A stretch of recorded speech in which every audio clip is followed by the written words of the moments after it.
Thanks very much, Jonathan. You probably pick up from my accent that I am Australian, and we were talking about the introduction as to whether some of the behavioural misdemeanours that I'm sure you'd forgive me for because of my nationality would be introduced, but there were none. So thank you for that, Jonathan. It's great to be here today. Here today to shine a spotlight on the modern diamond business. So as they've done throughout the centuries, diamonds continue to enthrall us with their beauty and mystique. This isn't surprising. The Earth's very history dances at their core. Given their pure and ancient provenance and their inevitable diminishing availability, it's hard to imagine that our passion for diamonds will ever fade. What is shifting rapidly, however, are expectations of the diamonds business as new generations heed the call to live more thoughtfully and ethically to protect the long-term future of our planet. Many of you in the room are involved in the legal protection of luxury for your clients. In the luxury sector, diamonds rate as the ultimate, not least because they are both rare and hard to find, long before they feature in the fine watches and jewellery of some of the brands that you represent. But our job at Rio Tinto Diamonds includes very different elements of protection, including protection of the environment, nurturing a workforce to safely do their jobs daily, in what I can honestly say are among the world's most challenging places. Today's consumers want to know that the diamond they are buying is not only rare and beautiful, but it has an honourable pedigree, that the process of extracting it from the earth and refining it and taking it to the market has been a careful and respectful one and has not done any harm. The focus on the final product, as fabulous as that product might be, is no longer enough. It has to be fabulous, but also fair. This is a very reasonable expectation that's steadily reshaping the diamonds industry. I have to say, for the better, and I'm very proud of the leading role that Rio Tinto Diamonds is playing in this regard. Today I will talk just briefly about Rio Tinto Diamonds, about our business, and then dig a bit deeper into our Diavik diamond mine in Canada as an example of our diamond business's commitment to beauty with integrity. And the diamonds you do see next door are from our Diavik diamond mine, which you'll see some photos of today. So Rio Tinto is one of the world's largest diamond producers. We currently produce around 20 million carats per year from our Australian and our Canadian mining operations. We're essentially an upstream producer of rough diamonds with a niche polished business for the rare pink diamonds we mine in Australia. What is interesting, however, is whilst we're primarily a business-to-business operation, we have significant influence downstream as we work very closely with diamond cutters, skilled polishers, jewellery designers, luxury retailers to create the pull-through demand for our diamonds. So we are on the junction of the mining world, which is very much the industrial world, and the luxury world. So who are our customers? Probably some of your clients. Graf, Tiffany, Nirav Modi in India, Chow Tai Fook in China, and the list goes on. A key aspect of our diamonds business is how you work with the hand you're dealt. In our case, you couldn't imagine two more contrasting environments for our two major diamond mines, Argyle in the Kimberley in Western Australia and Diavik in the Northwest Territories of Canada. Both are very remote. When it's a roasting 40 degrees at Argyle in Australia, it's a very cold minus 40 degrees at Diavik. Even more interesting is the product that comes from these two mines. The diamonds from Diavik look like ice, pristine, white and pure.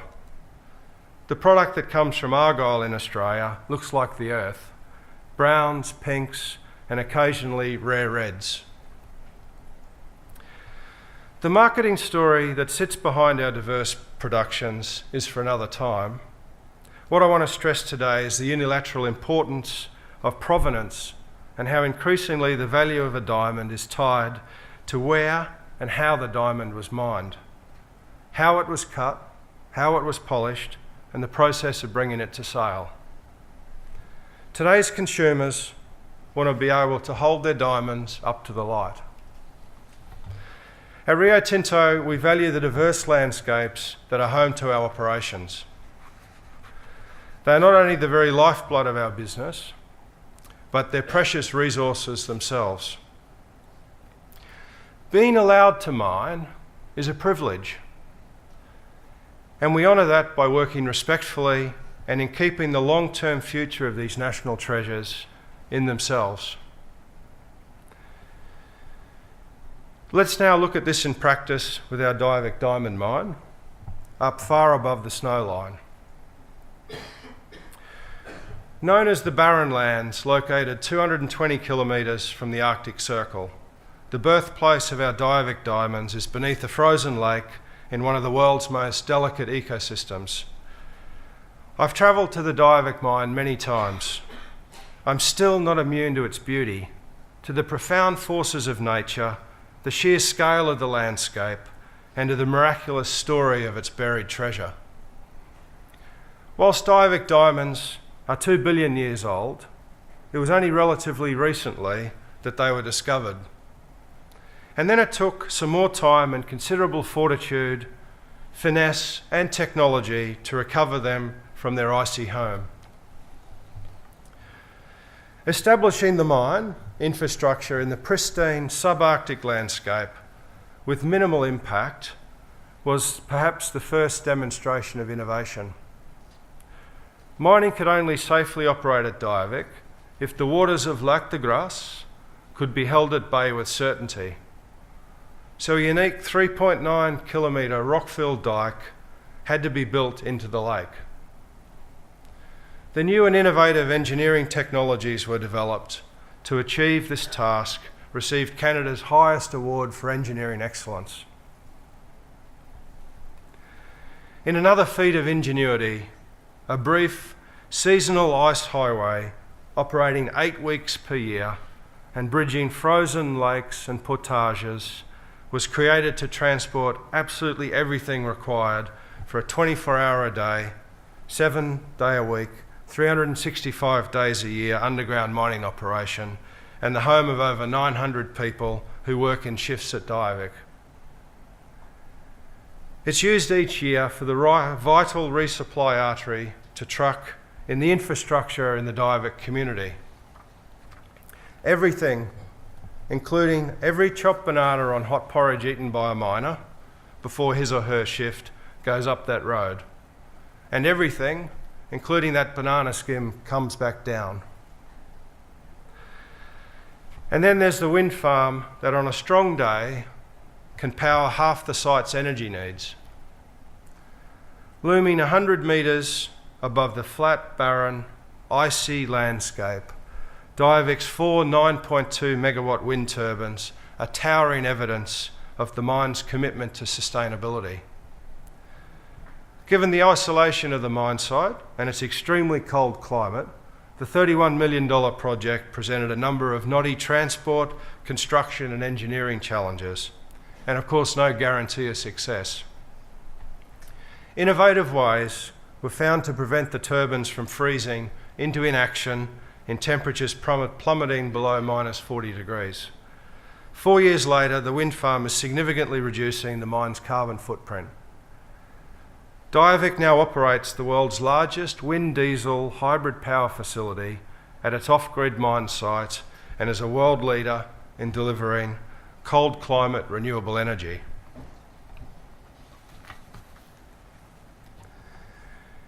So as a guest in the wild and precious landscape where grizzlies roam and caribou follow century-old paths across the tundra, at Diavik, wildlife always has the right of way. Much work is being done to ensure that no damage is done to the water resources that provide a habitat for local wildlife, particularly the caribou, whose existence is so important to the traditional lifestyles and culture of the local Canadian Aboriginal people. Diavik has also collaborated with the largest grizzly bear study ever undertaken to establish if mining has influenced their numbers. This involved the collection of grizzly bear DNA samples over a 16,000 square kilometre area, drawing on the advice of community elders and land users. Using grizzly bear hair samples, this study has shown that the local bear population is stable or increasing. So the story of Diavik's diamonds is not complete without explicitly mentioning the inspired collaboration between the local Indigenous people and a modern mining company. The collaboration has only been possible through a sense of shared endeavour. New knowledge married with old wisdom. Right from the initial planning stages of Diavik, local communities have been consulted about the operation and the impact of the mine. I'm particularly proud of Diavik's female employment record. Also, Diavik's Aboriginal employment record, and indeed the record of Aboriginal female employment at Diavik, is impressive. We're very passionate about leaving a positive legacy, nowhere more so than the dreams of aspirations of the people from the north, who bring the diamonds to the Earth's surface. So Diavik diamond production began in 2003. We went fully underground in 2012, yet everything will be gone by 2025. Because this is a modern mine, the end was in the beginning. Since day one, there's been a plan to leave no trace behind. In about 10 years, in a land where it's dark all winter long, a controlled thaw of the ice dikes which hold back the water will begin. What was a mine will once again join the lake. So in closing, I'd like to say we're in a new era of business where we must do everything we can to bring gems to market that are 360-degree beautiful in every facet. In today's diamond business, in which we're proud to be a leader, what was once just a clever advertising slogan today comes with responsibility. Diamonds can only be forever if we put it at the very core of big business, a respect for the fragile earth from which they come and which we all share. Thank you very much.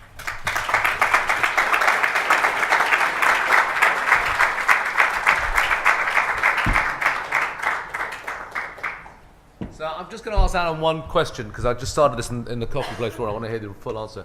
How did you find them there in the first place?